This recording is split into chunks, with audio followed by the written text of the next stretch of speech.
Right, I'm in the salubrious surroundings of Reuben Archer's house in Wolverhampton.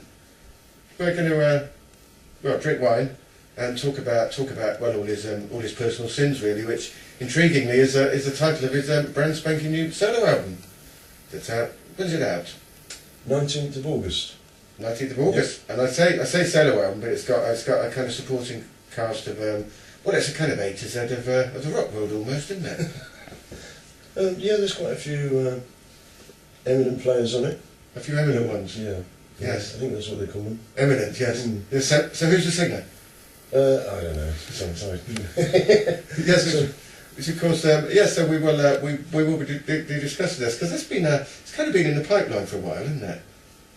It's taken pretty much a year to the point where we couldn't do anything with Stampede, so the guys were just sort of hanging around doing nothing. Because Rob, the guitarist in Stampede, had a couple of years back he got his degree in sound engineering and really knows his stuff. I'm always writing lyrics. I've got books full of them, and we had all this material. And I just said to Rob, we have a friend. This is Rosie. Is this one of the guest musicians? Yeah, this is Rosie. We want to do something with this material, so we started writing stuff, and we write really quickly. And you want to know the whole story? Yeah, go on, hit us with it. And the first song we did was a thing it's called Ace Cafe, which is basically the story of the Ace Cafe, which I used to go to on the way back from the State Kilburn when we were all mods, and we used to turn up there, and we didn't know about it really, and it was a biker's venue.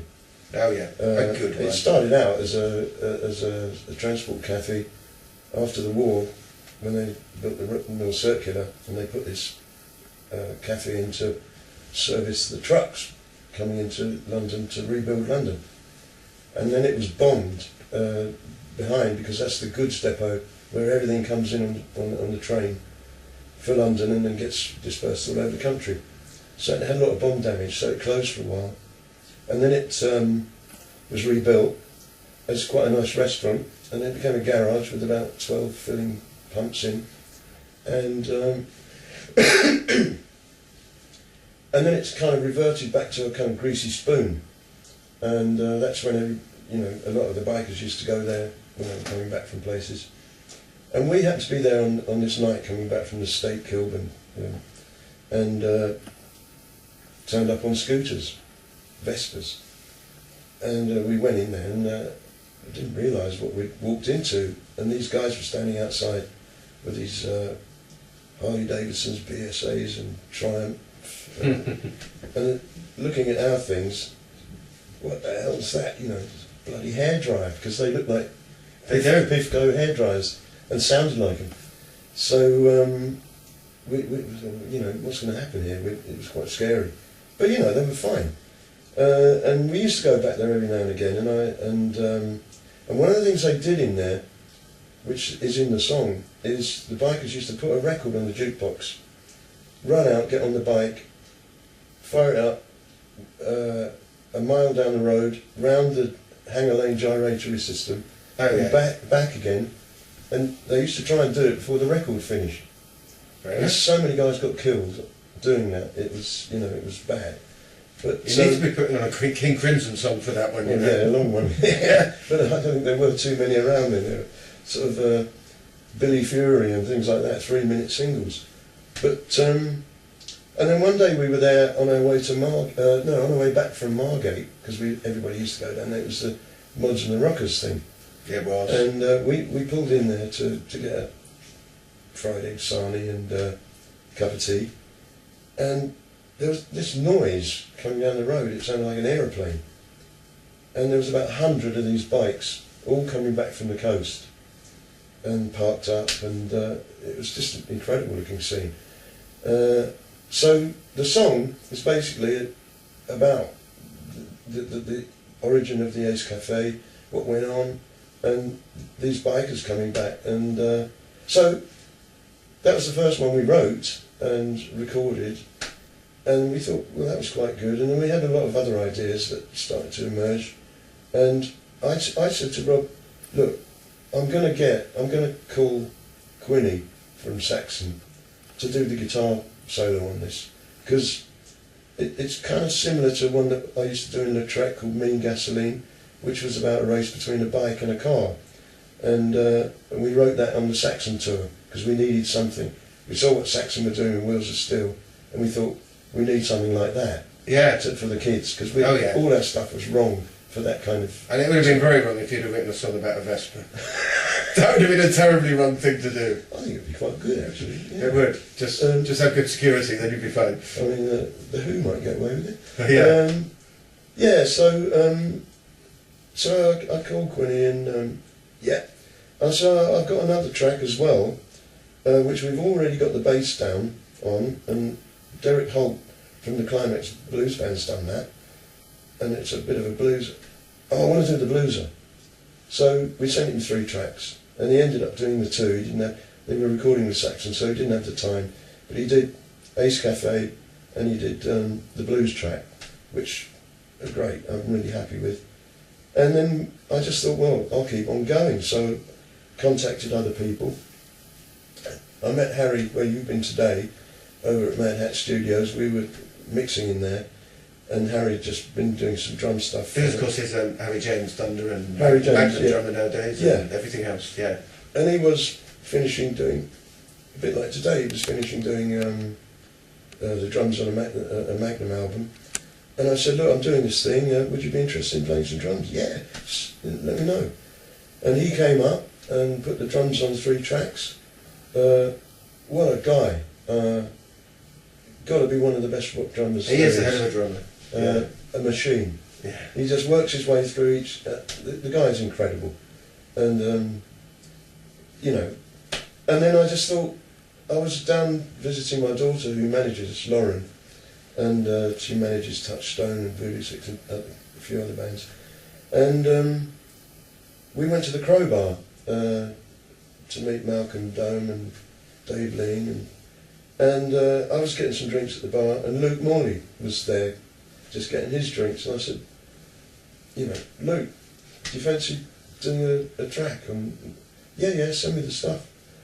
So he did it, and I mean, the guy is so professional. He did it in a couple of days, sent it back, and what he did was terrific. And I just, but the beginning and the ending, sent it back in an email. What about the beginning and the end? Can't you wail over that as well? So 2 days later, it came back all done. It's just brilliant. All wailed. All wailed. All over wailed. So you got it's safe to say you've got Bits of Thunder on the album. And I also happen to know that you've got there's at least one track being done by somebody that we should all know, as you know, one of my favourite artists, a certain Dave Meniketti of Y&T. Dave, yeah, yeah. I mean that goes back a long way because Y&T played Reading the same year that we did. 82. Yeah, I was there. And I remember. Yes. I remember chatting to them then, and then, of course, when we did, Stampede did the comeback album, Sudden Impulse, we toured with Y&T, and great band, lovely people. Dave's wife is a lovely lady, and I sort of thought, well, you know, I'd love Dave to be on this, so I emailed Jill, his wife who manages him, and she said, yeah, sure, Dave would love to do it.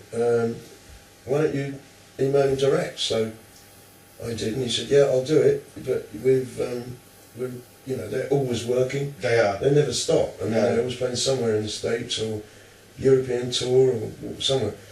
So I left it for a couple of weeks, 2 or 3 weeks, and I didn't hear anything. So I just sent him another email, and he said, yeah, I'm definitely going to do it. I'm just trying to find studio time. And then time went on, and I got an email back and he said that I might not be able to find time to do this because we're just all over the place, trying to get this next album done, and we're touring, still playing odd dates here and there. And I thought, oh. So I said, look, Dave, I'd really love you to do this, and especially this track. I sent him 2 tracks, but there's just one, which is, I think it's Personal Thing actually. Yeah, he all of a sudden, because this is all done on, you know, internet, sent me back in MP3.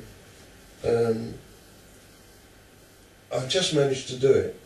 I had an hour before I got to the airport to go to Greece to play the next leg of the tour, and I did it in 3/4 of an hour before I went. So we got it, and again, it's a shame that he only just got a chance to just do the soap. That'd be the phone. How likely is that to happen?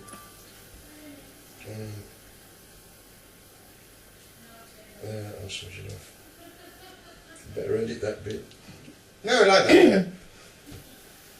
Yeah, so we got it done, and I wish I'd said to him, you know, the beginning and the end, like with Luke, but you know, he only just had time to do what he did, but what he did was fantastic.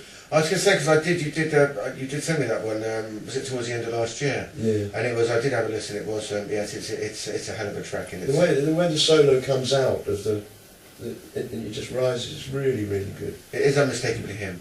Yeah. Even, it kind of touches a forever on it, that kind of solo thing. But yeah, and I mean, of course, because you have been, you've recently done a load of stuff with Paul Raymond, of course, UFO keyboard player, and he's, I think he's on it as well, isn't he? Yeah, well, that's a story in itself. I've known Paul for 30 years, and back in '84 or something, I'd finished with Stampede, and UFO were going for a bit of a hiatus, and I got together with Paul because we lived near each other in Twickenham and Teddington, and we started writing stuff. And then he met a Japanese girl, and he ended up going to Japan and doing a radio show out there, and he formed a band out there, and so nothing ever happened with it. There's a funny story that goes with this, but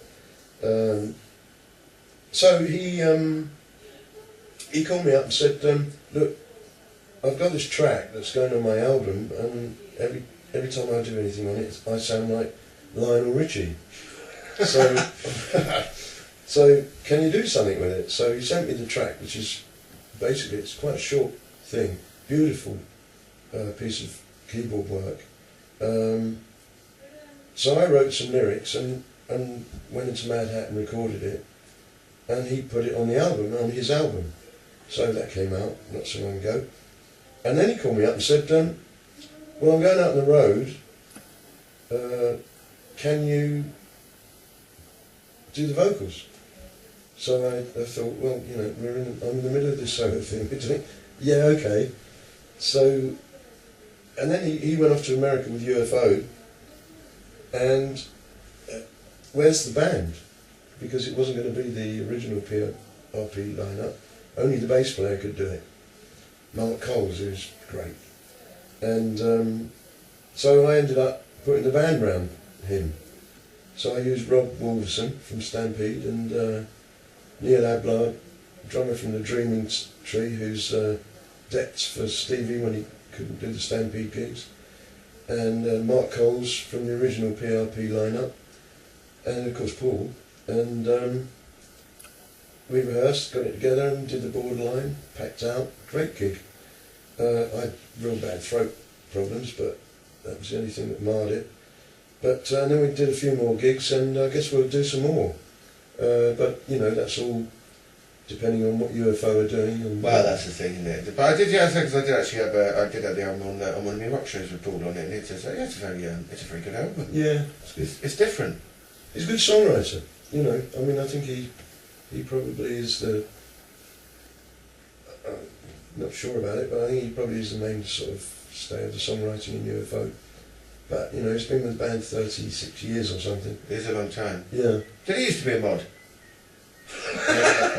Well, if he did, I didn't know him. Okay, he never used to be a mod, it's official. He certainly doesn't ride a motorbike, I know that. But, so yeah, so we got, and I think because there's, let's say we've only just kind of touched the surface of your album, because there's, I mean, there's just so many people on it.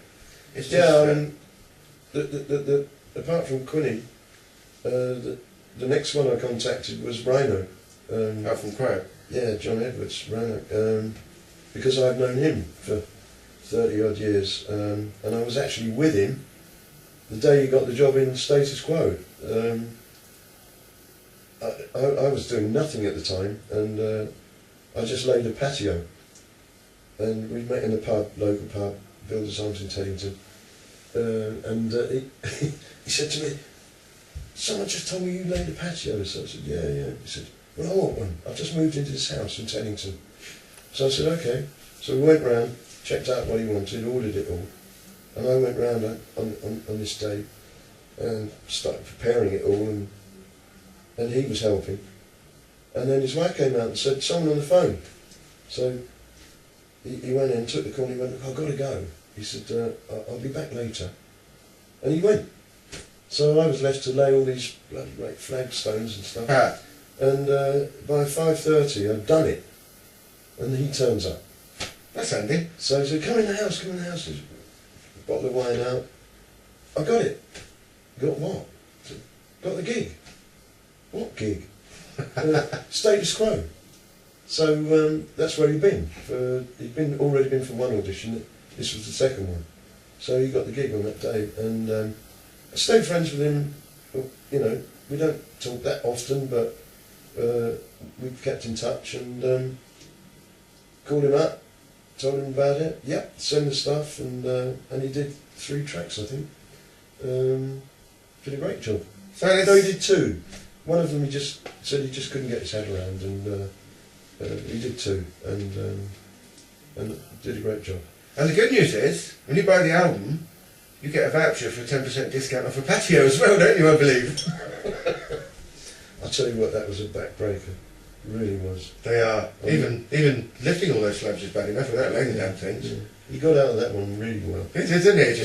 The studio was just kind of working with some little band, so he claimed. I don't know what that was about. But yes, we got him, and I mean, who else is on the actual album? But I say, I mean, there's just so many on there. It's God, you know. Right. Well, there's quite a few Midlands players, all great players. Derek Holt from the Climax Blues Band. I used to go over every now and again to a jam night at a pub in Stafford. Derek used to run the jam night.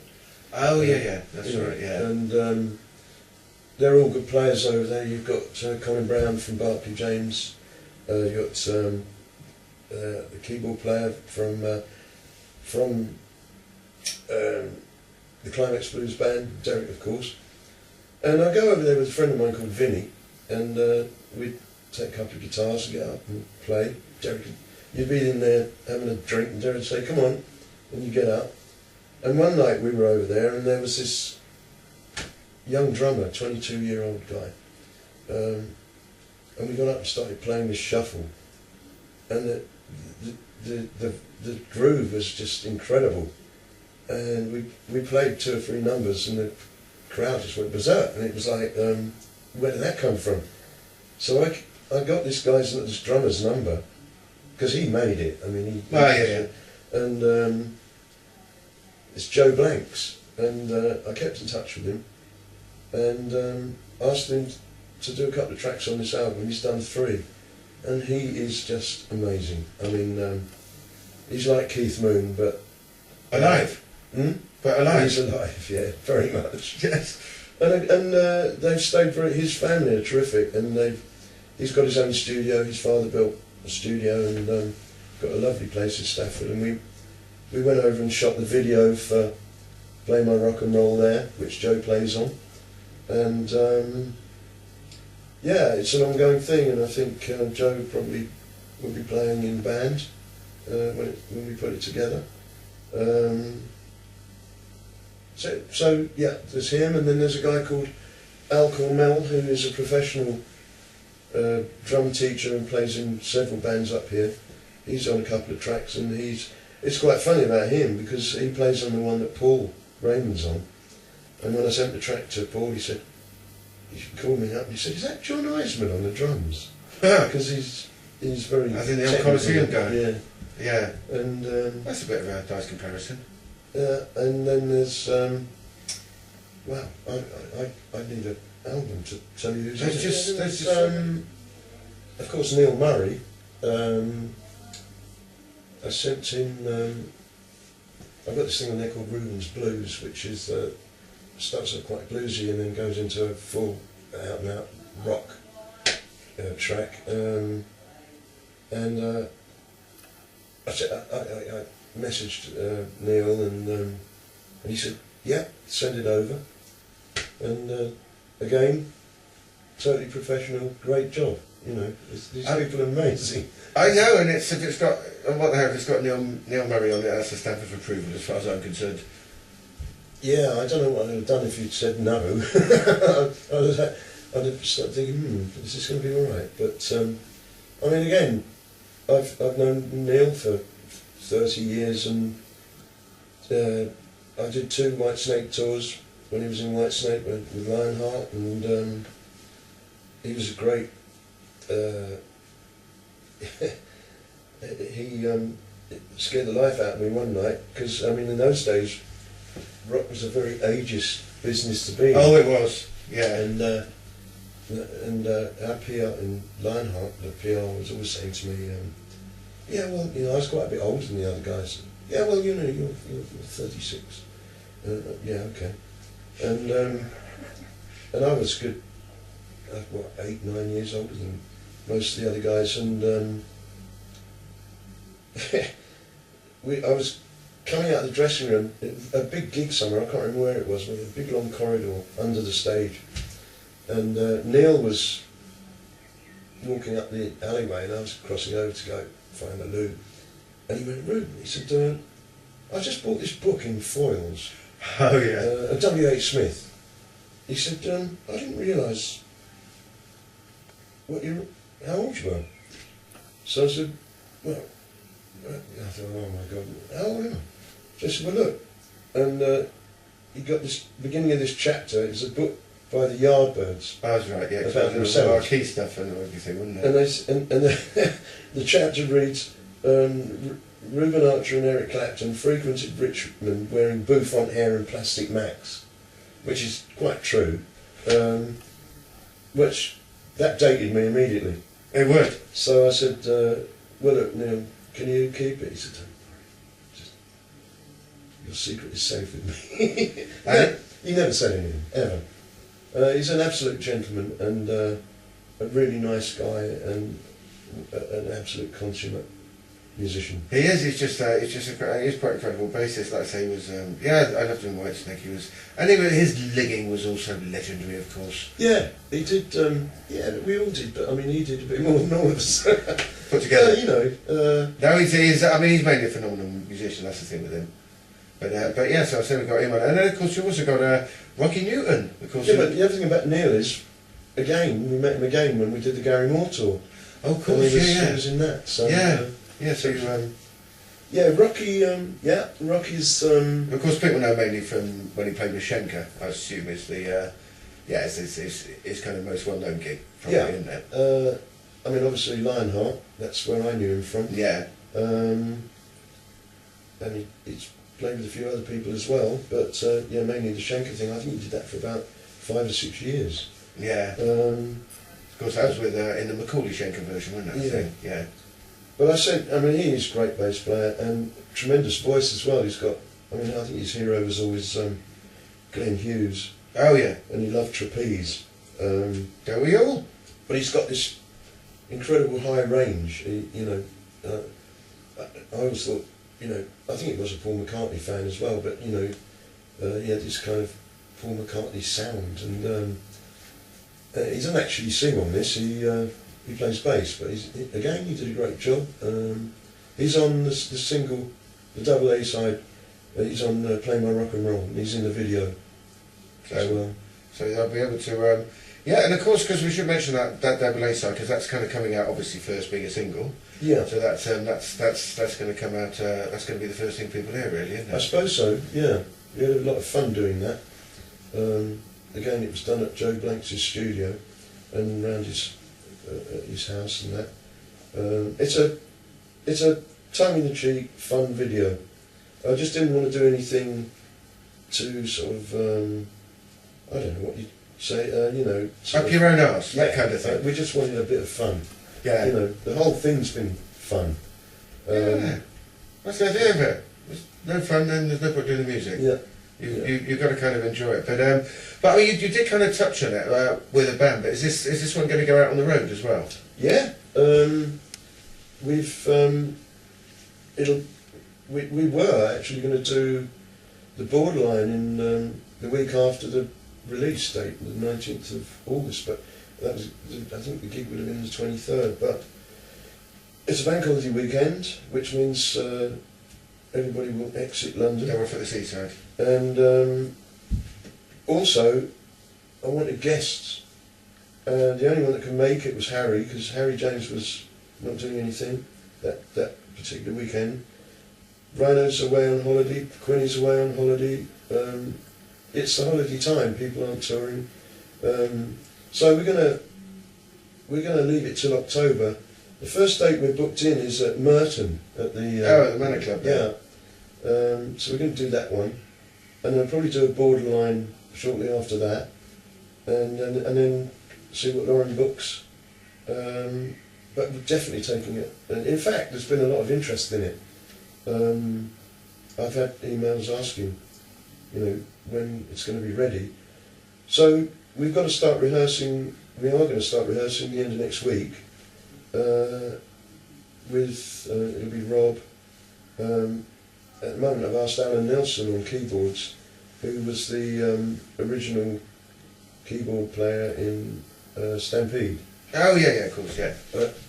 When I had the accident, I was in hospital, and during that period, he joined another band, and we decided just to go ahead without keyboards and keep it a four-piece, which was easier, and you know, it just worked. So that's how we did Reading and Mildenhall and carried on. But yeah, he's agreed to do that. So and there's going to be, we're going to need a couple of backing. I think the girls. I've actually asked Mark Stanway's wife, Mo, oh yeah, who has been with everybody from Culture Club to, and she said yeah. So that would be tremendous. So I'm looking forward to it. It's we've got to rehearse, we've got to get it all together, but it'll get done. It's going to be good, and of course they can because you've got your own brand new Facebook page just for that lot. Yeah, yeah. Which is called, I think, Reuben Archer's Personal Sin. Yeah. So those of you finding it expecting some kind of more exciting content, it is actually Reuben's musical thing. It's nothing to do with any other sort of sins. No, that is.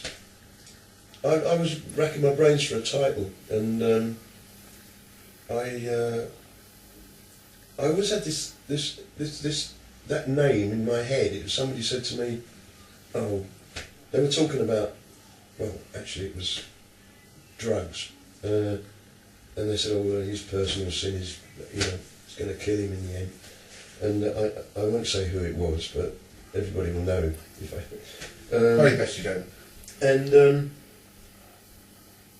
And it stuck in my head, and I mean, I suppose apart from the hiatus of 25 years, 10 years getting bands together and getting to deal with Polydor, and then having the breaks, and I just didn't want to do it anymore, lost my confidence, and then we came back, moved up here, and I'd started a blues band with my wife, and started playing guitar, and got more and more into it, and then Derek Oliver re-released Hurricane Town, and Universal licensed out the whole of the back catalogue to various labels, and we got back and did the album, and we started off again, and this time it's been great, it's been fun, and you know, no record companies telling you what to do. No, that's always a good thing. And no management ripping you off, and no, you know, we're in control of it all.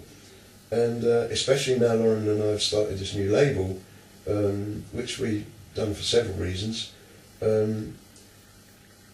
which is called Toxic Arrow, and she's doing Toxic Arrow Media, so, you know, it's a kind of family thing that we're really enjoying doing.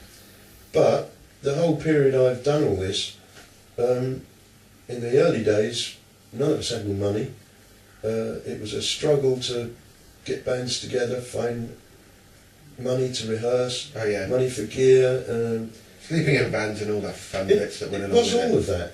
Yeah. And all through the time, it cost me one relationship, a marriage, a lot of money that didn't go anywhere, and but it always comes back to you. You still want to do it. You still want to play. It's rock and roll. So that's my personal sin, I guess. Rock and roll. That's it. It's never going to go away. But it's not. That's the idea. It should always stay there. Yeah, there's several. There's a lot of bass players on this. One of them being Kevin Riddles, who goes back all that way to the new wave of British heavy metal when we were all touring on the same circuit, playing the same gigs. You know, I didn't know Kevin that well, but you know, well enough. And I think it was the gig you promoted in Wolves at the Slam. Oh, the one last year, yeah. And I think I met him again there, and I told him about. In fact, he came up and stayed, and I told him about this, and he said I'd love to play on it. And in fact, he's on the other A side of the single. So you'll hear him very soon. Yeah, it's a number called Lately. Yeah. And again, he did a great job. He just came up to the studio, banged it out, and job done. So, yeah. So, yeah. There's bassists galore. They're absolutely everywhere. You can't move for bassists. But yes, as I say, you can. I think your as we mentioned, your Facebook is Reuben Archer's Personal Sin. So if you look for that, obviously it's linked from all your other stuff anyway. If they go on your page, it's all on there. But you're all on there. And very quickly, because we should mention it. What's the kind of future plans with Stampede as well? Yeah, we started an album about. We started it before I started this project, and that kind of stopped work on it, and the guys were just hanging around doing nothing, and felt a bit guilty about it really. Rob's time was all taken up recording and producing Personal Sin, and we didn't do anything on the Stampede album, but we did have 2 songs completed. We redid Shadows of the Night, and we wrote a new song called, which I sent to you, Stone Cold Turkey. Yeah, that's right. So we got those 2, and we've revisited a song we never finished. We used to play it live. It was written very quickly for the Reading Festival called There and Back, and appears on 2 compilation albums. It is, of course. It is on the. A little bit of Night Relief and something. I've been there and back again. Yeah, that's the one. And so we've redone that properly, it's a proper studio version, and we have 5 more tracks, pretty much recorded. I've still got to do the vocals on 2, and we were going to do it as an EP. And then, in fact, the day before yesterday, last weekend I had a meeting with Lauren down in London, and she said, well, I don't know why you're doing an EP, why don't you just do an album, you only need 3 or 4 more tracks. So that's what we've done. This week, we went into the rehearsal room, and in the 2 nights we were in, we wrote 2 more tracks. They're all together, arranged, we've just got, all the guitars are recorded. I've done the vocals on 1. So within the next 2 months we'll have that album finished. I didn't want to put it out too near this one. No, you want to. So it'll probably come out in the autumn, towards the winter, but it'll be done. Working title of it at the moment is The Road to Fame and Glory, but that could change. Well, we'll have to see if it is or not. Yeah. But yes, so you're very, very busy and got multiple personalities for the next few months. Yeah, I mean, there's every likelihood we'll be back out with Paul Raymond. So you know, it just goes on and on. So you won't know who the hell you are very soon then? No, I don't know. No, it's really confused. I think we need to... There we go. Gerald, very pleased to meet you, Arnold. Yes. Just likewise, anyway. Good friend. Right, lovely. Anyway, Reuben, it's been an absolute pleasure as normal. Yeah. And thank you for your kind hospitality. It's a very nice guitar-laden room. He's actually, I should point out, he's actually got, if you go to his toilet downstairs, and you're sat down and, you know, sometimes nothing happens for a while. Instead of the magazine, he's got a guitar in there, so you can strum away until everything's successful. It's a great concept. Yeah, I never play it in there. Do you not? No. No, you do it a lot, Curry, though. So that's fine. Right, anyway, it's been absolute pleasure, and yeah, we will no doubt be talking to you, well, when one of your other things comes out. Okay. Lovely. Yeah. So, yeah, all you Metal Talk people, just go and get this when it comes out, AA single, look on his website and all the rest of it. 19th of August. So there, you have been told!